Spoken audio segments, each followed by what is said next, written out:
Good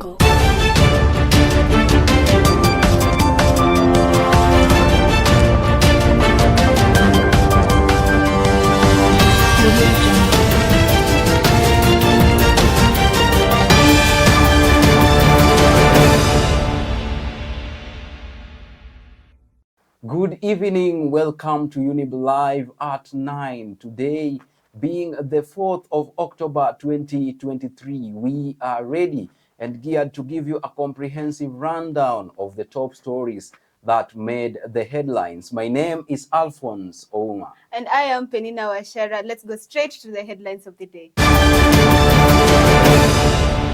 Well, the ongoing talks between the government and the opposition leaders seeking to end political impasse arising from last year's disputed presidential election are ongoing at the Bomas of Kenya after the signing of the framework agreement between the Kenya Kwanza and Azimio la Umoja One Kenya coalition.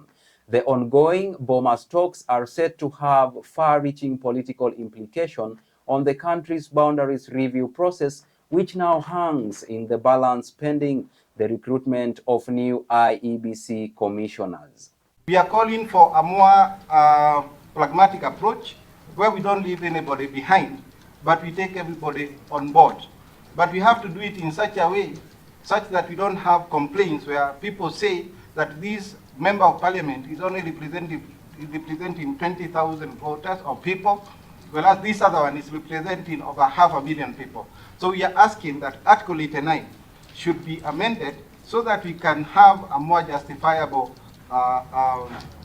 process of delimiting our electoral. Amend Section 14A, B and C of the Political Parties Act to provide that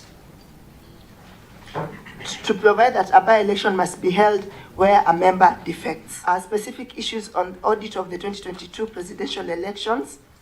These are our proposals. Amend Article 88 4H to remove the evaluation function from the IEBC. When you evaluate yourself, most of the time you will not be able to give a proper report. The issues in this country have been cleared to run for elections or appointed to state and public offices, contrary to the provision of Chapter 6 of the Constitution, and this has become one of the main factors that breeds corruption and impunity and poor government. The Commission commends operationalization of the Election Campaign Finance Act of 2013 and a radical change of the political culture where handouts and bribery become the source of winning elections. The Supreme Court had already pronounced itself on the matter of the 2022 presidential election. I would like to urge Kenyans that let us all be law-abiding citizens and allow the law to prevail. That is our position as Kenya Kwanza. For 30 years, 92 to now, with the exception of one general election, something has gone wrong. So we must dig deeper into what are the structural problems that bring this kind of statistical improbability into our life. You know, it's not the first time after an election we've had our own results and our own numbers and our own tally. So I think these kind of results, if they did not find traction in where they needed to be presented, it is a good political narrative. We have demonstrated by figures taken from the IEBC portal itself, figures that demonstrate, for example, the Azimio candidate won. The legislation should specifically address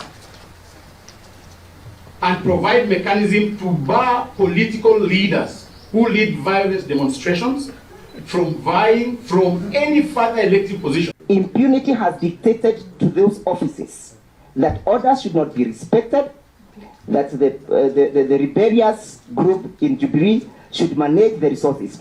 I am informed as we speak about 90 million Kenyan shilling cannot be traced. The reason petrol and or fuel prices in general went up is because of the effect of the G2G.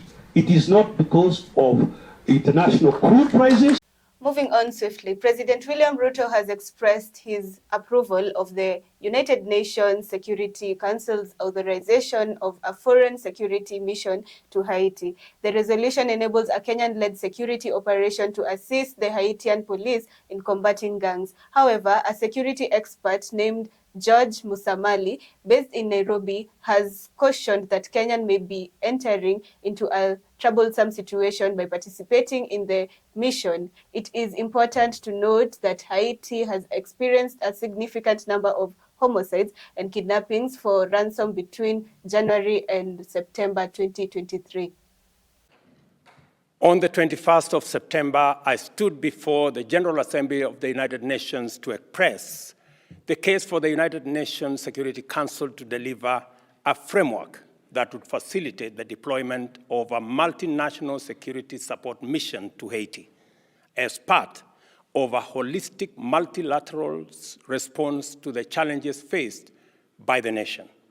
Specifically, I pleaded for a resolution under Chapter 7 of the Charter with the appropriate provisions to facilitate support for the Haiti National Police in enhancing its capacity to effectively provide security for the people of Haiti, their infrastructure, and property. The people of Haiti, our dear friends, today stand in need. It is our fundamental moral obligation to be their friend indeed by standing with them. I am delighted that today the Security Council has directly answered this call with UN Security Resolution 2699 of 2023, which mandates the multinational security support mission to reinforce the Haiti National Police with operational support and other joint interventions to enhance its institutional capacity with the aim of increasing its effectiveness in defeating the onslaught of criminal gangs, the rampant violent crime, human arms and drug trafficking, as well as other atrocities. The mission is also mandated to secure the country's critical infrastructure, including air and seaports, as well as other vital transit arteries and intersections. For this reason, we must never forget that Haiti's troubles were inflicted through the improvident policies of colonial retaliation, which underpinned the continuity of atrocities spanning slave trade to colonialism, post-colonial crimes, and outright injustice. If any peoples ever deserved a break, they must be the people of Haiti. We are delighted for the support this mission has attracted globally, because it makes us stronger and success feasible. This resolution recognizes the need to learn lessons from past missions and calls for safeguards to promote respect for human rights and accountability. Focus now turns to making this mission operational and successful in restoring the security conditions the Haitian people have called for. The deployment of this mission will help to support Haiti's critical near-term needs and to foster the security conditions necessary for the country to advance long-term stability. Well, let's shift gears. 3 individuals lost their lives on Tuesday, October 3rd, when an armed gang invaded East Kadianga location in Upper Nyakach Division, causing immense fear among the residents. The affected community members have pleaded with their elected leaders to intervene and address the escalating conflicts, as the situation has become unbearable for them. Several women shared with the media their inability to conduct business at the Sondu market due to the president clashes.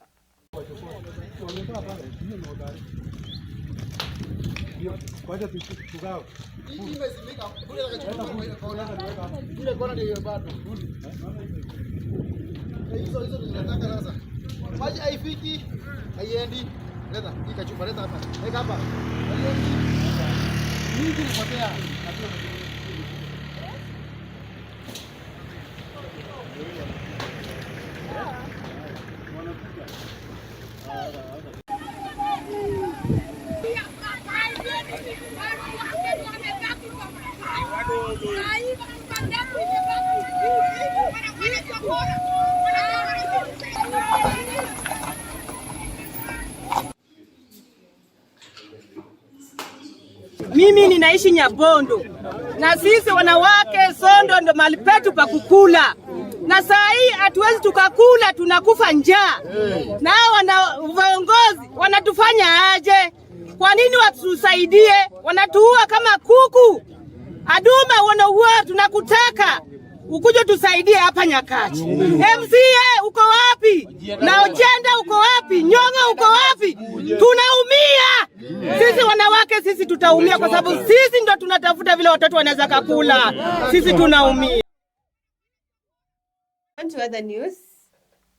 At least 95 Iregi Girls High School students are currently hospitalized in various hospitals in Kakamega County over an undisclosed illness. According to the Kakamega's Health CEC, Bernard Wesonga, 30 students are admitted to Kakamega Level 5 Hospital, 31 to Mukumu Mission Hospital, 14 to Shimbwe Level 4 Hospital, and 20 to Iguhu Level 4 Hospital. Parents have been encouraged to remain calm as investigations are underway to ascertain the cause of the strange illness that has paralyzed their legs. Walimu wako wapi? I want to talk to teachers. Where are they? Shida yenye iko hapa, hata mwalimu ukitoka na mtoto kufuatilia ajue mtoto anaendeleaje mahali penye hako, hiyo hakunanga. Tuhakikishiwe maneno mangapi? 1, before tukanyage kete, tunataka tuone watoto wetu. Lakini nimefika hapa, nimeanza kuchanganyikiwa. Tuangalie jambo moja kwanza. Tutibu ugonjwa, tukishamalizana na ugonjwa ndio tuende kwa mambo na masomo. Wengi wao wanaendelea kwa hospitali vizuri, lakini kuna wachache wenye wanashughulikiwa saa hii na madaktari. Tumechukua sampuli ya damu, mkojo, kinyesi kupeleka kwa laboratories za Kisumu na Kemri, Nairobi. We have all agreed that we are not taking our children home. They are going to be managed from here, and we are giving commitment together with the county government health department that we are tutaishughulikia. We are going to make sure that children are treated, they are taken care of, and we give information and corresponding messages to the parents. With that story from Kakamega, let's take a short commercial break.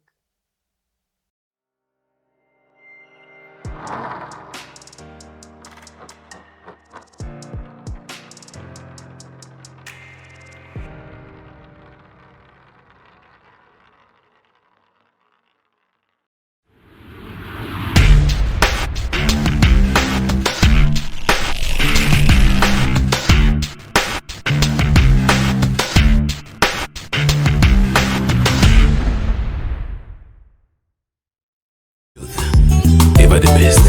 Hallelujah.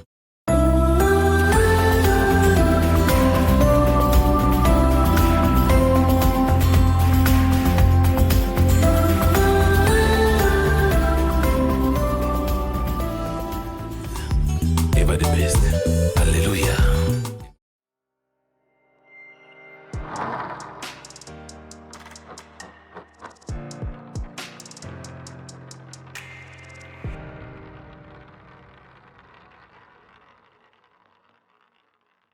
Welcome back to Younib Live at 9.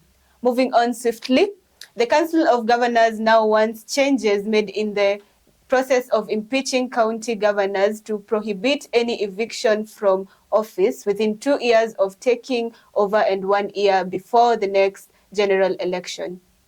According to the re-elected chairperson of Council of Governors, Anne Waiguru, this will give them time to set up their governments and deliver services to the people. What is good for the goose is good for the gander.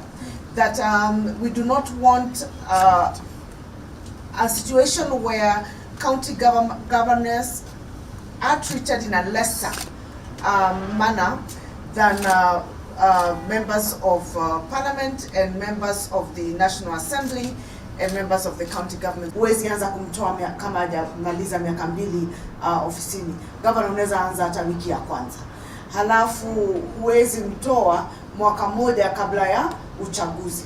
Governor hata dakika ya mwisho pia unaweza mtoa. Kwa hivyo tunataka hiyo sheria ilinganishwe. Ukiangalia mbunge kabla hujamtoa lazima uchukue sahihi za watu 30%. ya wale ambao wako registered wamejiandikisha kupiga kura kwa hiyo constituency ama county, lakini magavana hakuna jambo kama hilo. Hatuna nafasi ya kupoteza na ugomvi.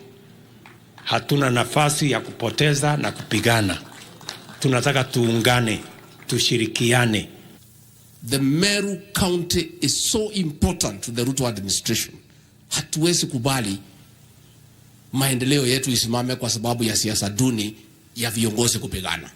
Tukienda tufanye uchaguzi ya governor na deputy, president na deputy, hiyo watu wakae pamoja kama mapacha mpaka miaka inaisha, wanaendelea namna hiyo.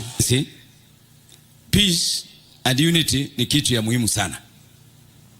Tumesomeshwa leo hakuwezi kuwa na maendeleo bila ushirikiano, bila kuongea pamoja, bila kupanga maneno pamoja.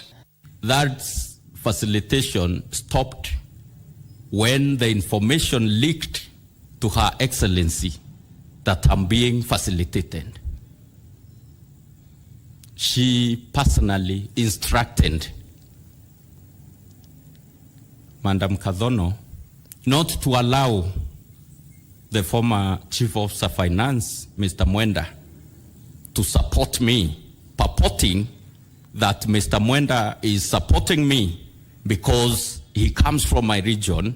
Well, let's take a look at international news. Now, Kevin McCarthy has faced a revolt from right-wing members resulting in his removal as the Speaker of the U.S. House of Representatives. This is the first time in history that a Speaker has been ousted through a vote of no confidence. The final vote was 216-210 in favor of removing McCarthy from his position as the leader of the Republican majority in the lower chamber of Congress. This rebellion occurred after McCarthy made an agreement with Senate Democrats to provide funding for government agencies, which was opposed by Hardline. Members of his party currently, there is no apparent successor to assume the role of overseeing the House Republican majority. With just a little over 40 days remaining, Congress must reach an agreement to avoid the possibility of another government shutting down. The yeas are 216. The nays are 210. The resolution is adopted. Without objection, the motion to reconsider is laid on the table. The office of Speaker of the House of the United States House of Representatives is hereby declared vacant. Motion me into people.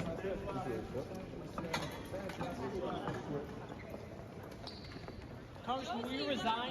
What's next? Congressman, will you resign? Will you resign? Did you mock the Congressman's face? Think long and hard before you plunge us into chaos, because that's where we're headed if we vacate the speakership. Chaos is Speaker McCarthy. Chaos is somebody who we cannot trust with their word. The one thing that the White House, House Democrats, and many of us on the conservative side of the Republican caucus would argue is that the thing we have in common, Kevin McCarthy said something to all of us at one point or another that he didn't really mean and never intended to live up to.